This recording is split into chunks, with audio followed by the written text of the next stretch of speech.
guys. During production, I did confirm on this episode that there was an echo for Ruben and Lachlan. It's only there for the first 12 or so minutes. If it really annoys you, skip ahead. I've tried to adjust it as much as I can, but it's there. We're not going to re-record it, so hopefully you can deal with it. If you can't, just skip ahead and we'll make sure it doesn't happen again. Thanks. See ya. And welcome to the Republic of Middle-Aged Men. You have your hosts as usual. We have myself, Tim, and you have Lachlan. Howdy. And Ruben. Hello. Gents, this evening I am spoiling myself. I'm drinking some, I don't know how to pronounce that, Iwai. Iwai? I don't know, Japanese whiskey. That's yum. Yeah, nice. Cheers. What have you got there, Lachlan? I'm back on the beers. So this is actually from Aldi, funnily enough, which I think they had on short-term special, but Modus XPA. It's pretty good. Ooh. That almost looks like a rune. It does. It's looking, which is ironic because I've gone back to playing Assassin's Creed Valhalla because I finished Assassin's Creed Odyssey once again. I'm desperate for something to play. That is such a good game. How about you, Ruben? What are you drinking? Japanese gin called Jinzu. Jinzu. I also have no idea how to pronounce it. But... Jinzu sounds good. I've had that one too. It's not too bad. You guys know my thoughts on gin. I'll take your word for it. Nice. All right. Well, I reckon we jump in. We are up to book 2, part 11. And by the way, I love my bookmark that I got. I got this timber one here. Yeah, nice. I got it from the same place that I actually got this shirt from. So yeah, it's pretty cool. I like it. All right, here we go. Chapter book 2. I guess we'll call it part 11. Since it is possible that you may depart from life this very moment, regulate every act and thought accordingly. But if there are gods, going away from among men is not a thing of which to be afraid, because the gods will not involve you in evil. But if indeed they do not exist, or if they have no concern about human affairs, what is it to me to live in a universe devoid of gods or devoid of providence? But in truth they do exist, and they do care for human things, and they have put all the means in man's power to enable him not to fall into real evils. And as to the rest, if there was anything evil, they would have provided for this also, that it should be altogether in a man's power not to fall into it. Now how can that which does not make a man worse make a man's life worse? But neither through ignorance nor having the knowledge, but not the power to guard against or correct these things, is it possible that the nature of the universe has overlooked them. Nor is it possible that it has made so great a mistake, either through want of power or want of skill, that good and evil should happen indiscriminately to the good and the bad. But death certainly, and life, honour and dishonour, pain and pleasure, all these things equally happen to good men and bad, being things which make us neither better nor worse. Therefore they are neither good nor evil. Ooh. Spicy.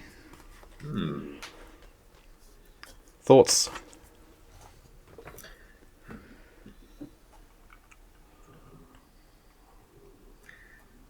There's a lot in that one. There is. I think it starts off with a fairly common Stoic thought exercise of reminding yourself that, you know, you may depart from life at any moment. You know, memento mori stuff. So Yeah. that's quite familiar. Same with the regulate every act and thought accordingly. But then we move on to the idea of if there's God or gods. and its impact of if they exist or not. And that part's quite a bit different to some of the ideas that I'm accustomed to from, biblical ideas. And some of them are similar as well. But yeah. Well, he's almost sort of saying it like in some ways. I don't know. Maybe I'm not understanding it correctly, but it's sort of saying, well, either there's God or gods, or there's not. But in either case, a man has an opportunity to do the right thing and live a right life, and you have the tools to either go into good or evil, and it's not sort of necessarily, you're not having your hand forced in that, basically. So I think he's just trying to put it squarely on you as the controller of that. But at the same time, you're sort of saying like good and bad stuff happens to people no matter if you're good or bad. So it's not necessarily like sort of maybe punishment or reward, so to speak. Like in some senses, like shit happens, Yep. But generally speaking, you have the power to do the right thing, and he believes that God is giving you that power to, and they want you to have the tools to do the right thing. But I think you can allow yourself to be taken by evil to do the wrong thing, maybe. Yeah, my family and I, not every night, but around the dining table, we'll read the Bible together. And at the moment, we're working through Job, and it feels that idea is kind of similar to Job, and that's what I meant. Like in some ways, it's similar, in so much as it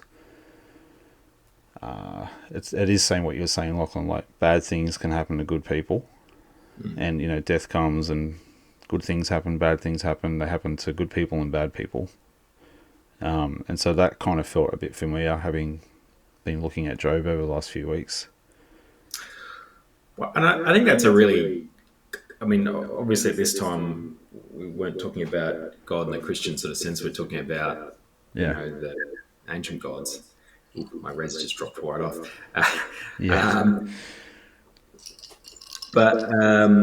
I think it is interesting though, like as a topic in itself, because I think a lot of people point to stuff like this to like prove that God doesn't exist as well.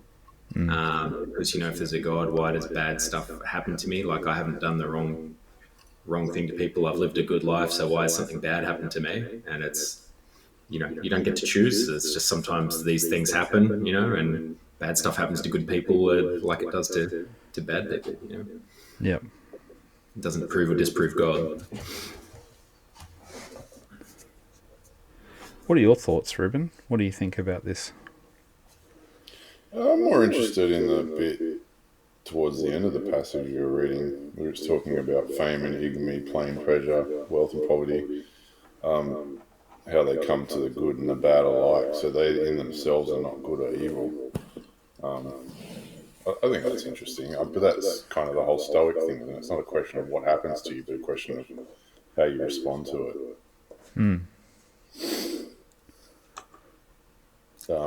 But I think there's a real element of truth in that, because I think everyone can see that you've got miserable rich people and happy poor people all over the world.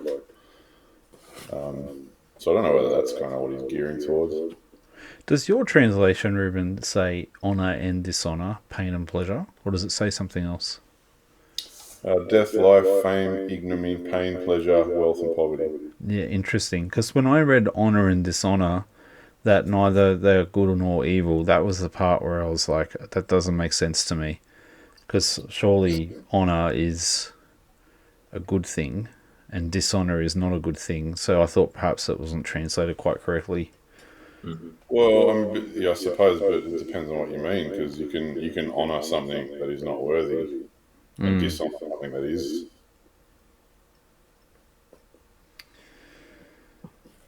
But it looks like my version has fame and ignominy in the place of that.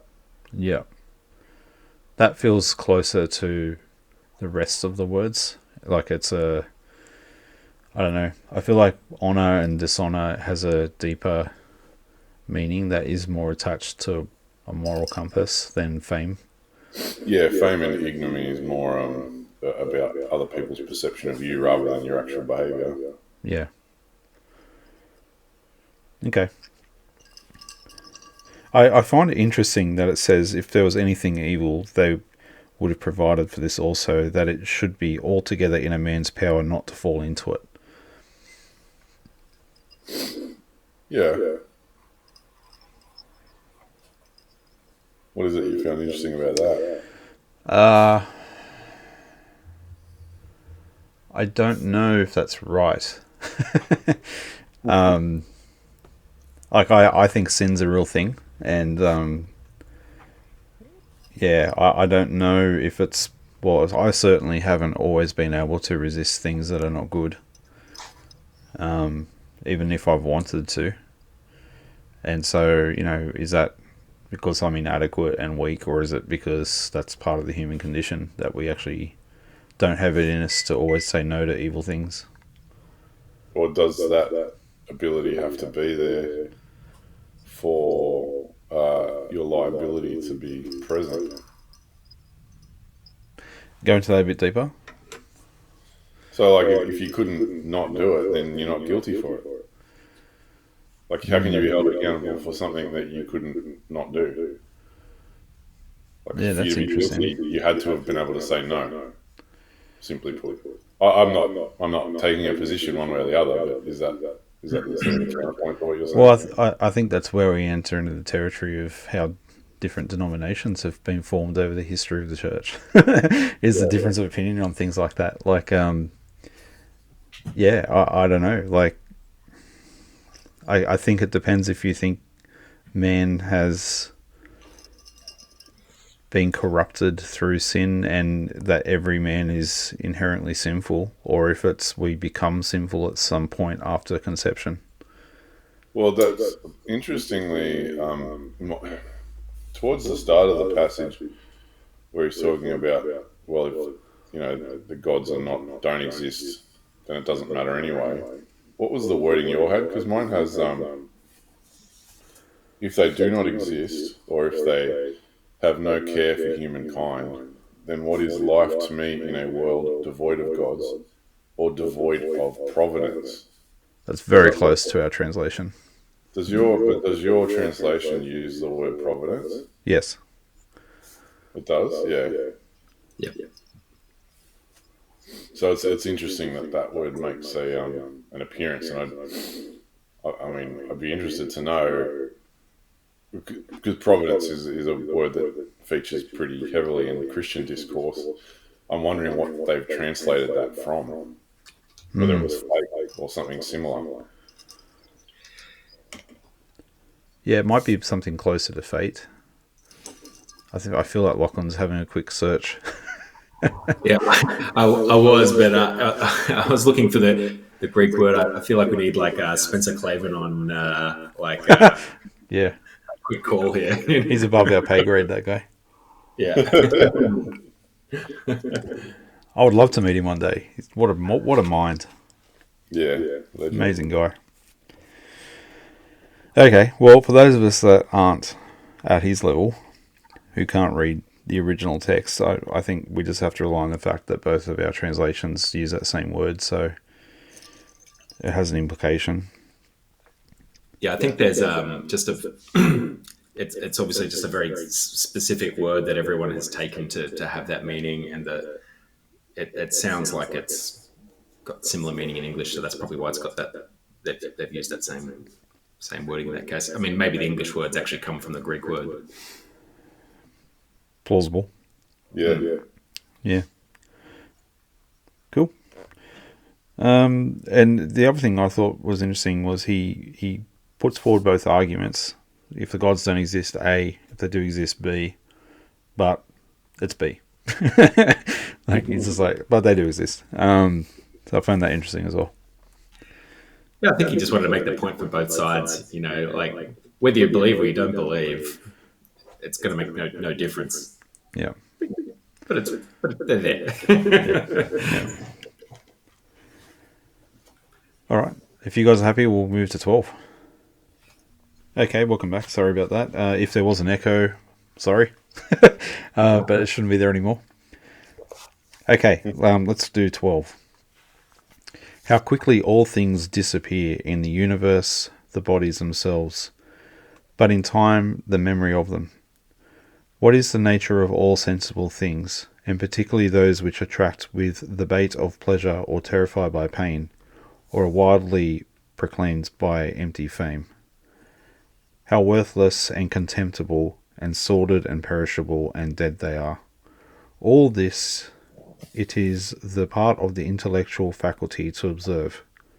To observe too who these are, whose opinions and voices give reputation, what death is, and the fact that if a man looks at it in itself, and by the abstractive power of reflection resolves into their parts all the things which present themselves to the imagination in it, he will then consider it to be nothing else than an operation of nature.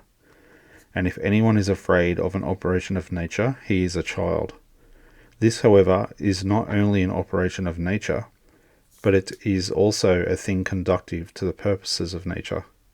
To observe, too, how man comes near to the deity, and by what part of him, and when this part of man is so disposed. I feel like it's a bit of a flashback to Epictetus there. I think it's very very much pulling back to it's a natural phenomenon, and it why would you fear something that's natural? And if you consider anything other than that, you're a child. I mean, understand that this is the way things work. Yeah.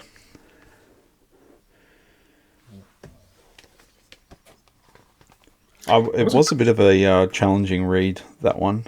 I felt like there was a lot of sentence structure that isn't common these days.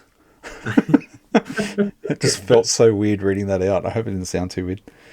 No, I think I wasn't quite sure what they got by that last sentence there. To observe too how man comes near to the deity, and by what part of him, and when this part of man is so disposed. Is that talking about the soul? Or the let me go intellect to of my the human? translation. I don't know. It might help. Maybe. Yep. Further, how does man touch God? With what part of his being? And when that part of him is in what sort of disposition? That actually is in what sort of disposition?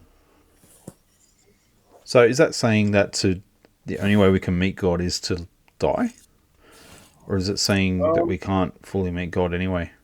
Well, I'm just total speculation here, but he starts talking about the physical senses and like the lower part of existence, just the physical senses and the material, and then then he kind of goes through that being a question of the mind to consider, and then he ends on what part of our being touches can interact with God. So I'm not really sure, actually. I think, Tim, you were right, maybe in the sense that he's saying, like, in order to touch and be one with God, you've got to die and move past the physical realm, and that's so, like, maybe that's part of the nature. And he's saying it's not just a natural process, but it's also the thing that's going to allow you to take that next step after life to connect with God.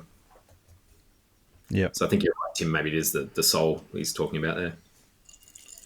Yeah, I'm really not sure about that.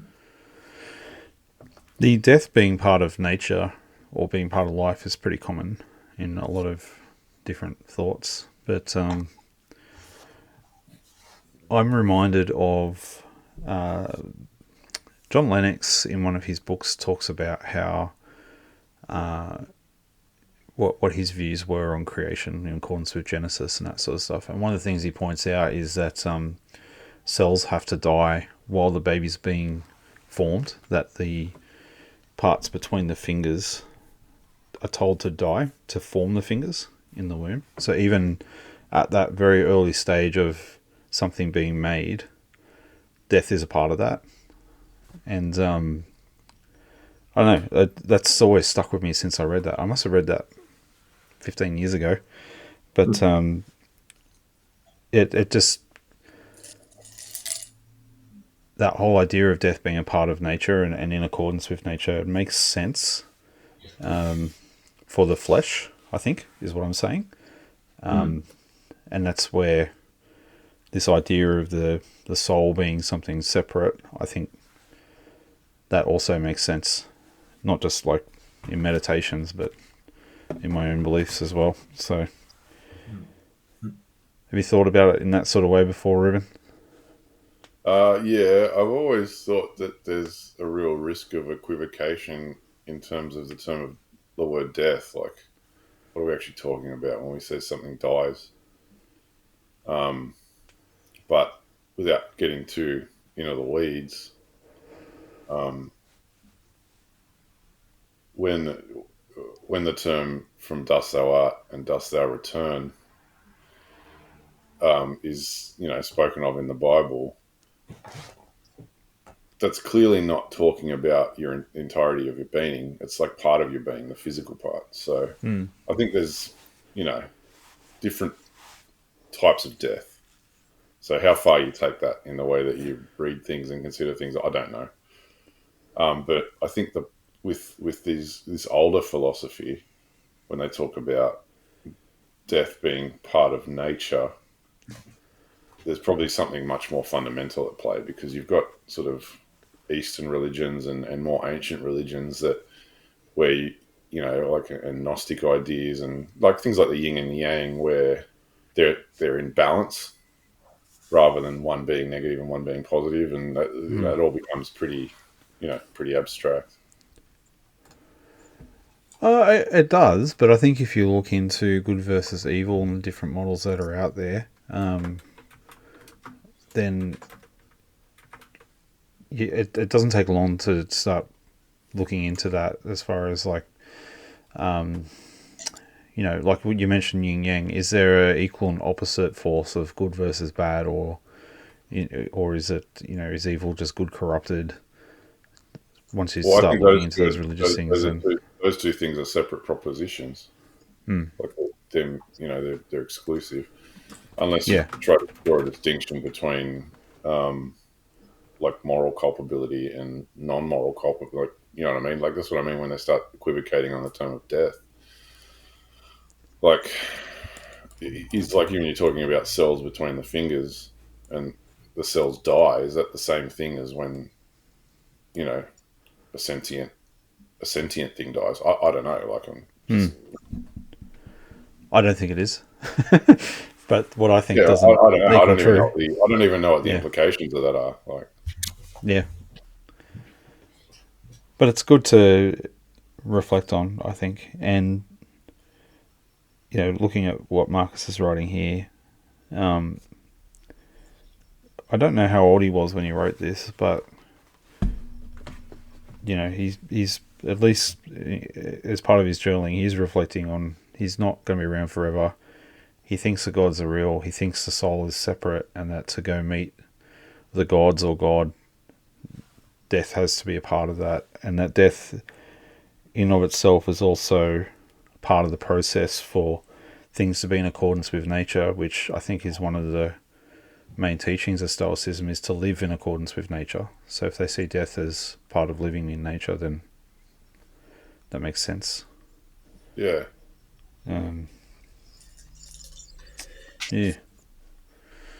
Yeah. It's a bit of a sidetrack, but I keep coming back to that idea of living in accordance with nature. I've thought about that a lot the last few years, and I don't know. I don't know if it's compatible with a biblical view. I think it comes down to what you mean by nature. Yeah. Both of those worldviews they presuppose a telos, a purpose. So then the next question of that is, well, who and or what determines the purpose of a thing? And so I think from a Christian perspective, God's created things with a plan, so that's where you claim the purpose. slightly different from like a pagan perspective, where they believe in gods rather than a god. So I don't know what the difference there is. Yeah, I'm thinking of it more in an actual physical sense. Like, I don't know. Like eating meat that's grown in a laboratory doesn't feel like I'm living in accordance with nature, but eating meat from a cow does, because it's like provided by nature. Whereas the chemical grown protein that looks like meat in a lab, that doesn't happen in nature. And so, like, I think that it's a good, I don't know if it's a good moral compass, but I feel like whenever something like that comes into question that feels off, I think it feels off because it's not in accordance with nature. Do you know what I mean? Like, do you get what I'm trying to say with that? I do, but like I said, it depends on what you mean by nature.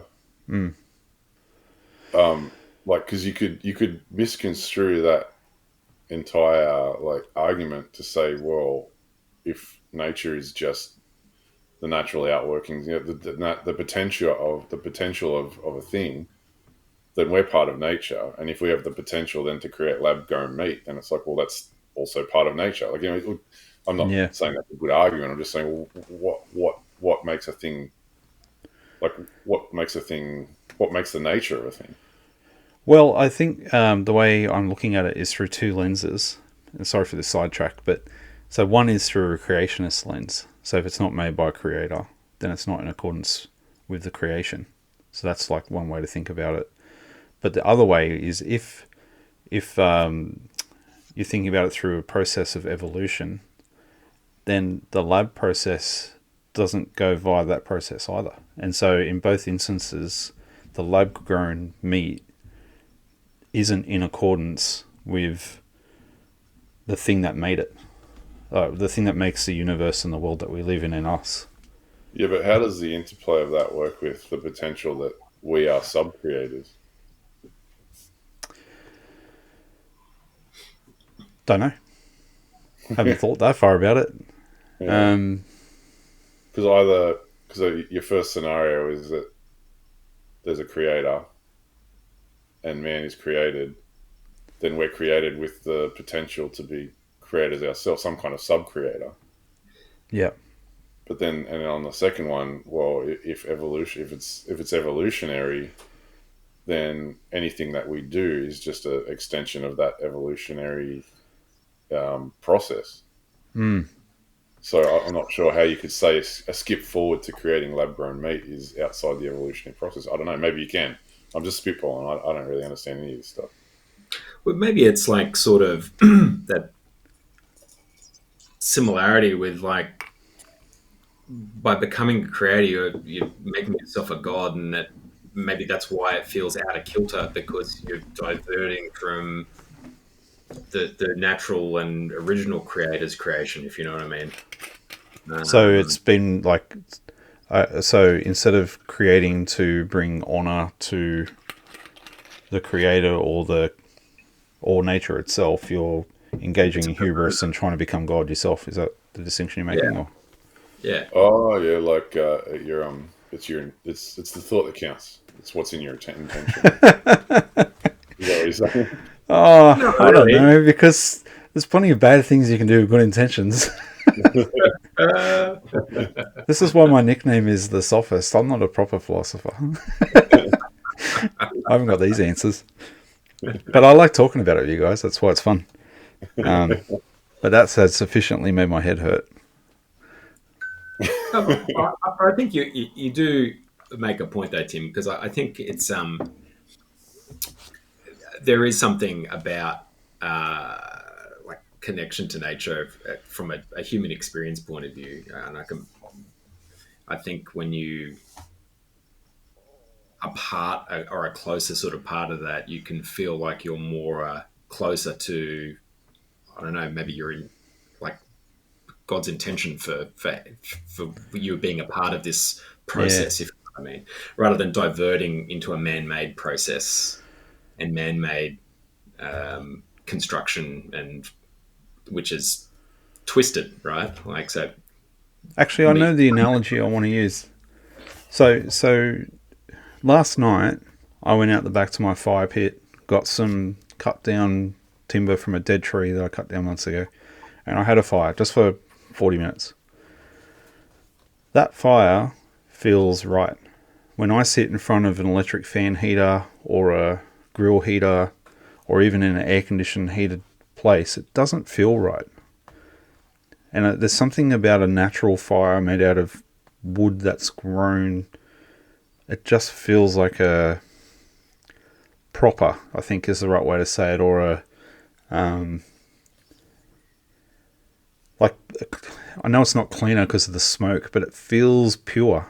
It feels more like a pure heat that's alive, and it almost like recharges my soul sitting next to a campfire. Whereas sitting in front of a heater or a heat lamp or a ducted aircon that's running hot, there's no joy attached to it. I don't know if that's quite the right way to say it, but that's an experience where I feel like the natural way of making fire, or the historical way of making fire, feels better than the man-made way that's sort of artificial and doesn't exist in nature. I don't know what the answer is, but I suspect what we're touching on, and I think the answer probably lies somewhere in a discussion about utility versus beauty. Yeah, the fire is beautiful. Yeah, but you can get arguably better utility off, the air heater, or you might even potentially be able to get better utility off eating bugs or lab grown meat. But where's the beauty in that? Yeah, because there's everything. There's the smell, the sounds, the dance of the flames, the shadows, the light. It all. Yeah, it's entertaining. I can sit next to a fire and not need my phone. I think just look in the fire. I think everyone would agree with that. I think anyone that's ever sat by a fire would understand what you're saying right now, and I think while they might not be able to rationalize it, would certainly be able to understand it. Unless you're some kind of psychopath, I don't know. Maybe they got burnt as a kid and they just see fire as bad. I mean, but that's why I think the answer to this question is probably lies somewhere between some kind of argument between utility and beauty. But I don't know. Because the other thing that springs to mind is the idea of like a simulation or a simulacrum. Like I've heard it described in terms of like strawberries. Like you can go and eat a strawberry out of the wild, and they'll taste amazing.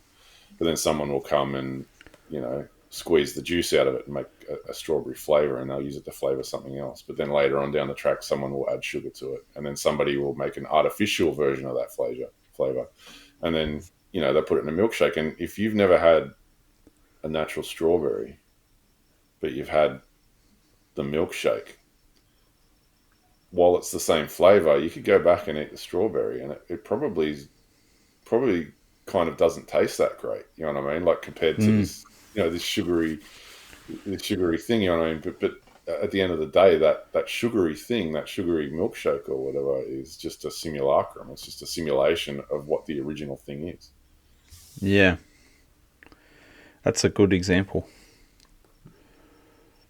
And I often think fruit doesn't taste as good as the other sweets that are based on the fruit. Yeah. So, because we concentrate it, right? Yeah. But then I guess also on the flip side of that, we all know that it's much, much worse for you. Look, the real thing is a lot better for you. So I don't know. Yep. I don't know what the answer there is. No, it's good. That was good conversation. But I think about beauty a lot. Yep. At least the last couple of years, I've discussed it with you, probably offline.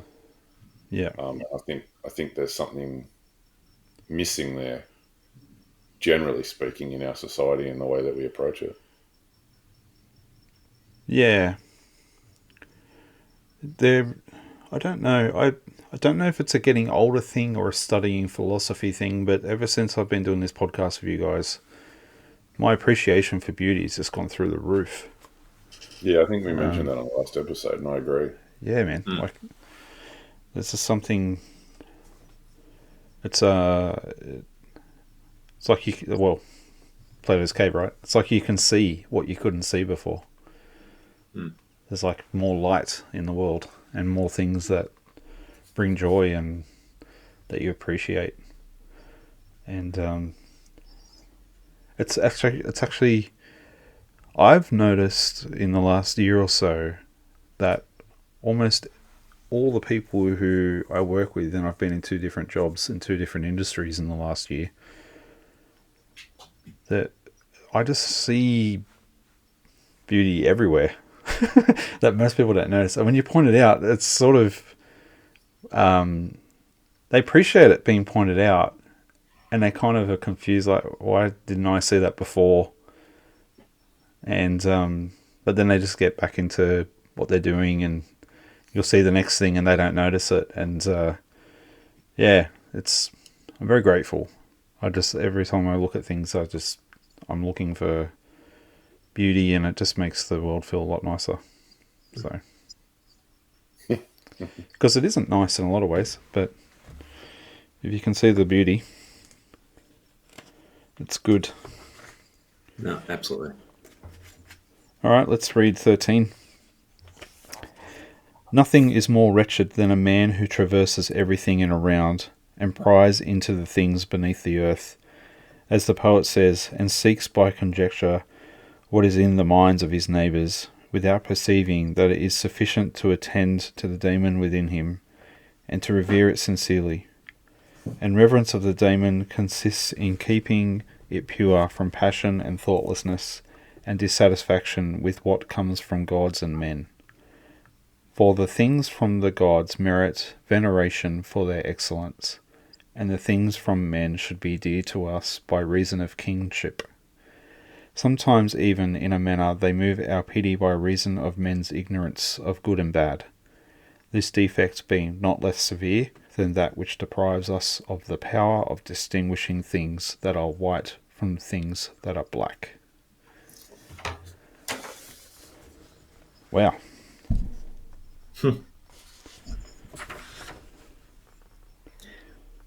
I'm curious if your translation's given us anything different there, Rubes. Yeah. You happy for me just to read the whole thing? Yes, please. Yeah, go for it. Nothing is more miserable than one who is always out and about, running around everything in circles. In Pindar's words, delve deep in the bowels of the earth, and look for signs and symptoms of divine in his neighbour's mind. He does not realize that it is sufficient to concentrate solely on the divinity within himself and to give it true service. The service is to keep it uncontaminated by passion, triviality, or discontent at what is dealt by the gods or man. What comes from the gods demands reverence for their goodness.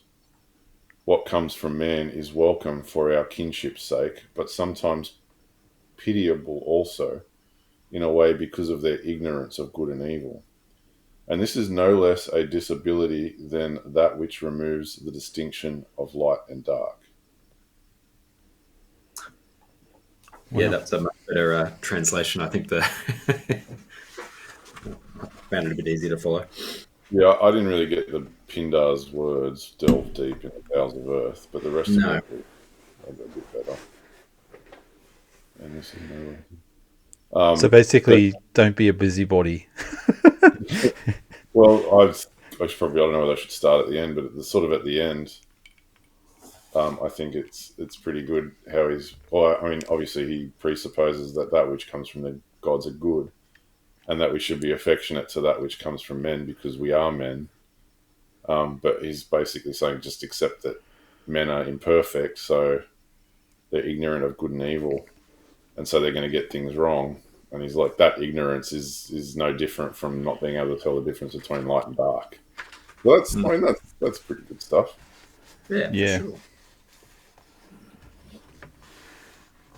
That's very similar to Bishop Robert Barron's explanation of how to have grace for people, in that he says that most people, when they do evil, they don't realize they're doing evil. They're trying to achieve a perceived good.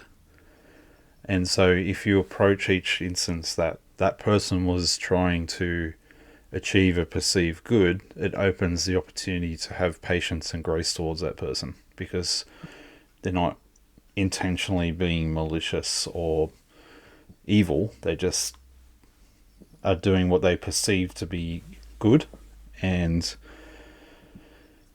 it opens that window for grace, as I said. So it's a similar sort of idea that they can't tell the difference between black and white, so how are they going to know the difference between good and bad? And it's a similar idea. It's a very tolerant-based idea. Yeah. But then he also sort of like chides himself to sort of say, well, you know, before you worry about what your neighbors are, you know, doing, if they're doing the right thing, like, have you done the right thing? Like, have a look at your own soul. How clear is your ledger? You know, worry about yours first and foremost before you worry too much about what they're doing. Yeah, do not try to remove the splinter from your neighbour's eye when there is a log in your own, right? Exactly. That's basically what's saying there. Yeah, it's a good answer to a real problem. I mean, as I'm sure everyone's aware, there's a lot of dishonesty out there. So you can sort of get to a place where you're like, well, I don't really believe anything anyone says. But that's not, on the one, it's not healthy, but it's also just not functional. Like, you can't go around just distrusting everyone. So I think this is kind of like an answer to that. Yeah. Just worry about whether you're being honest, and accept that some are going to be dishonest, but some are just going to be wrong, and live that way. Keep it uncontaminated by passion, triviality, or discontent at what is dealt to them by gods and men. And just a reminder, this is the Emperor of Rome saying this to himself. Like, it always blows my mind that this is what this is. It's this Roman Emperor's diary. Like, yeah, it's not the kind of stuff that you would expect to hear from a lot of politicians these days. Or any days. Yeah. Just remarkable. I mean, can you imagine Trump's diary? That would be hilarious to read. It'd just be like, today I smashed Sleepy Joe again. I am the greatest. It'd just be full arrogance. He has dialed down. That would have been old. That would have been old Trump. I think. I reckon he's too tired to journal now. He's getting wrecked by so many things. And Biden's diary would be even weirder. You wouldn't even know what he's writing in there. You couldn't read it through the dribble, mate. All work and no play makes Joe a dull boy is probably all it says. Yeah. All right, well, let's keep going. 14. If we're doing another one, I need to top up my drink. Oh, well, let's do a drink pause, and then we'll resume. All right, we are back, and we are refreshed with our beverages. So, part 14. Even if you should live 3,000 years, and as many times 10,000 years, still remember that no man loses any other life than this which he now lives, nor lives any other than this which he now loses. The longest and shortest are thereby brought to the same. For the present is the same to all, though that which perishes is not the same, and so that which is lost appears to be a mere moment. For a man cannot lose either the past or the future. For what a man has not, how can anyone take his from him? These two things then you must bear in mind. The one, that all things from eternity are like forms and come round in a circle, and that it makes no difference whether a man shall see the same things during 100 years, or 200, or an infinite time. And the second, that the one who lives longest and the one who will die soonest lose just the same. for the present is the only thing of which a man can be deprived, if it is true that this is the only thing which he has, and that a man cannot lose a thing if he has it not. Ooh. Live for the now, man. Be in the moment. Live in the moment. Yep. It feels a bit like Ecclesiastes, which Yep. I've read probably 3 times this year. I love that book for some reason. I don't know whether you guys have ever read T.S. Eliot's Four Quartets. There's a lot of that, this very same stuff in that as well. Have not. I've decided this year I'm going to read Mere Christianity because I haven't read that yet. Yeah, it's What? great. Yeah, I actually haven't read it. Oh, okay. Should we save it for the podcast? You look so disgusted. You're like, what? I felt like I was getting a virtual backhand. Yeah. Yeah. No, I haven't actually gotten around to that. So Yeah, I need to right. get to it. Yeah. You should read Chesterton first.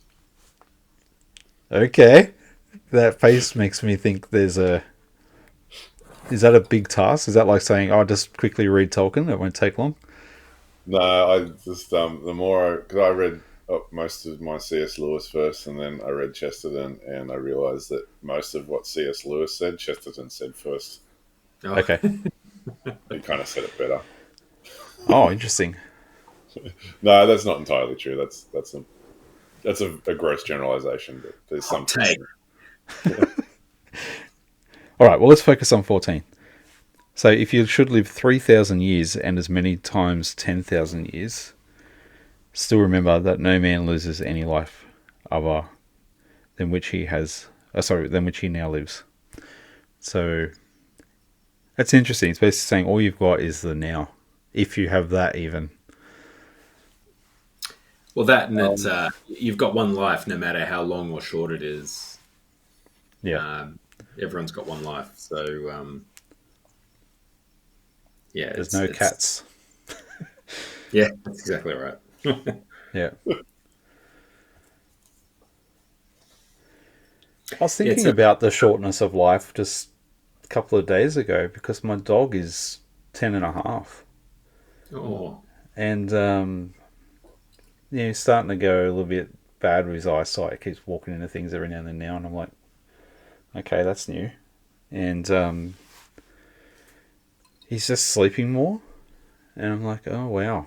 Like, he's not young. And I remember getting him and how tiny he was. And the kids, how little they were. They would have been 5 and 3 when we got him. And now they're 15 and 13, and like my son's 6 foot tall. It's like, wow, so much has happened. And even to my wife tonight, I was saying, I feel like Charlie started high school not very long ago, because he went to school up the road, and then we switched him to the Catholic school, and he's halfway through. Like all the Year 12 kids have already done their trials, and now they're getting ready for the HSC. That's only 3 years away. Like I'm like, what? Suddenly it feels like school's flying. I remember kindergarten and Year 1 and Year 2 just taking forever. And then all of a sudden Year 7 and 9 have gone in the blink of an eye. It's so weird. And so I was saying to my wife tonight before we jumped on, like, I feel like each day is getting shorter. And when I sit down and write down everything I'm getting done every day, it's a lot of stuff. But I just feel like I feel like I fit more in than I do now. Even though if I look at it on paper, it's not true. But I don't know if it's just I'm more tired at the end of each day when I've made all that stuff happen, or do you guys feel the same? Do you feel like the days are just getting shorter and shorter and shorter and things are getting faster and faster? I definitely feel that, time is relative, right? The longer you live, your feeling for time changes, and I just feel like the years get shorter and shorter the older I get. It's when you're a kid, and you're in school and you're thinking about when that next holiday is. It's like probably 10 weeks away, Yeah. Oh, it takes so long. Oh. You know, you'd be obsessing about how long it's gonna take to get there. And yeah, you're right. You sort of blink your eyes, and the kids almost finished another year of school, and and they're in high school, and then they'll be going to uni, and they'll be moving out, getting married or something. You'd be like, holy moly, like where did this get to? So yeah, I think it does feel like it gets quicker. Um, I don't know about Well, the busy, but yeah, I think this is like a busy age we're in. Like yeah. everyone I talk to who's older look back at life in their sort of like their 40s and how much was going on. Like, Yeah. yeah, everyone seems to look back at it and go, yeah, life was real busy at that time. Busy with work, kids growing up. There's lots on, lots of commitments. Well, I was just doing some bush math, and my eldest son is 3/4 of the way through his life to where I was to when I got married.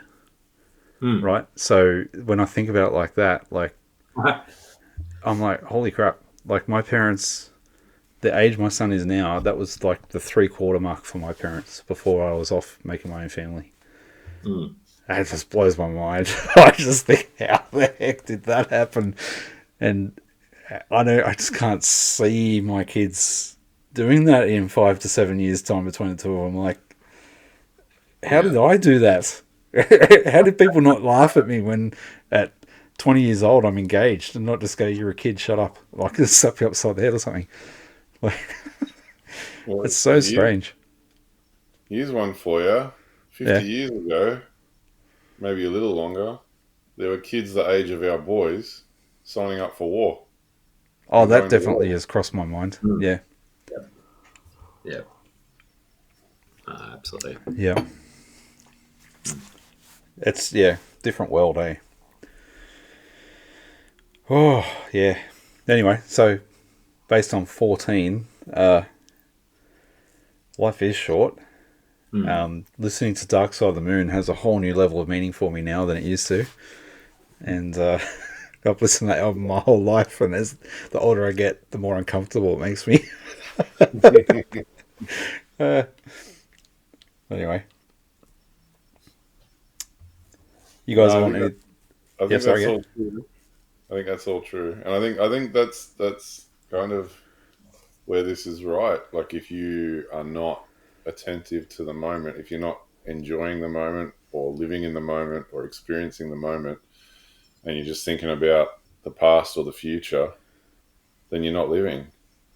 You're not Mm, experiencing, as he would say, you don't own those things. Hmm. And I think there's a lot of philosophy and poetry and literature that kind of backs that up. mm, And I think like a lot of people um, put stuff off for later, right? Like, I mean, procrastination is a very human thing, right?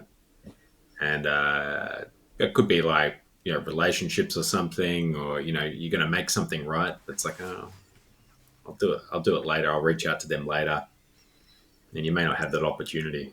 So yeah, you know, sometimes you got to listen to a lesson like this and go, yeah, you need to. If you need to do something, don't wait. Go do it. yeah. Mm. Yep, get amongst it. That's what it's saying. All right, let's do 15 super short. I reckon we'll do that one and then call it.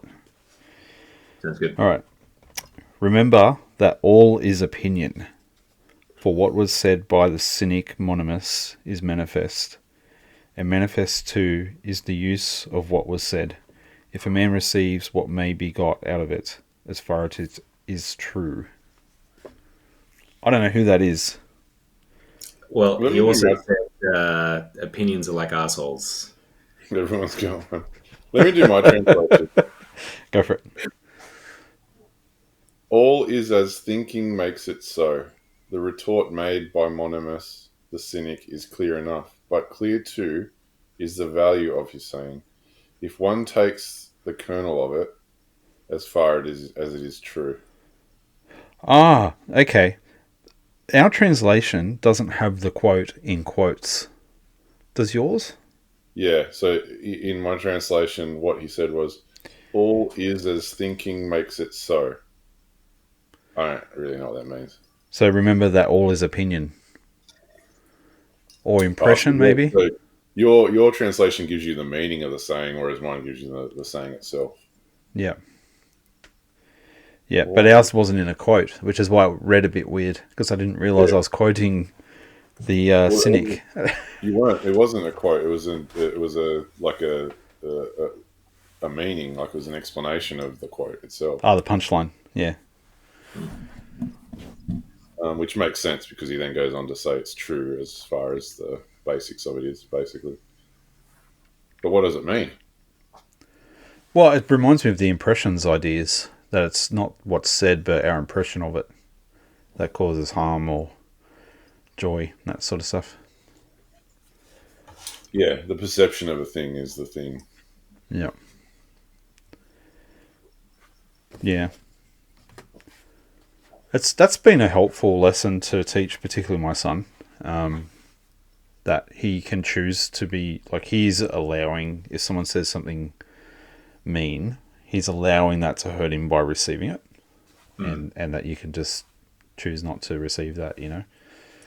And yeah, it's an idea that psychology, I know psychology uses that idea in a weird way. I was talking to a friend who they were describing like negative thoughts, and that it was described to them by the psychologist as like negative thoughts are like clouds that come through your skyline, and you can often you'll like look at it and go, oh, negativity, but if you just let the wind blow, it'll move through and then it's gone again. And it's basically the same way of saying this, like it's your impression of the event, and if there's an impression that's not correct or a thought describing the cloud or whatever it is that's not correct, then you don't have to accept it. You can just let it go through. So I think that's what it's alluding to, that all is opinion. Do you agree? Do you disagree? What is your opinion? I think it's about right. I don't know, like, how deep he's going into it, but it's kind of like when you see something or you experience something, there's the thing itself, but then there's also your experience of the thing. You know what I mean? Like, like, you know, it's the whole, if a tree fell in the forest and there was no one there to see it, did it fall? Well, you know, obviously it did, but it's more of a question of if nobody experienced it, who cares? Yeah. Yeah, I was sort of taking it with like that point that it was like someone tells you something, right? Have in mind that it's that's an opinion, because if you just accept everything at sort of face value, you make it true because you've accepted it as true. So I guess I'm taking it this a bit more as sort of like surface value, which is just, you know, The dude. You're thinking like the dude. just, you know. I know who I am. Opinion, man. Hold the beverage, right? Watch out. Cool. Yeah, I don't know. It's just like an opinion, man. So bear it in mind, and you know, if you accept someone's opinion on face value, you might be accepting the wrong thing, but you've made it true because you've accepted it in some ways, right? Yeah, right. Yeah. Okay. I don't know. That's where I was going. No, that's good. Well, gentlemen, I reckon we might call it. It's 10:15 for us on a Sunday night. We'll have work to go to. So for those listening, thank you for joining us. We hope you're enjoying going through Meditations. I certainly am. I love this book. Lachlan, Ruben, thank you. Thank you for joining me. And yeah, remember, the Republic wasn't built in a day, and neither middle-aged men, and those days are getting shorter and shorter. So we'll catch you guys later. Thanks. Bye. Thanks, bro. Cheers.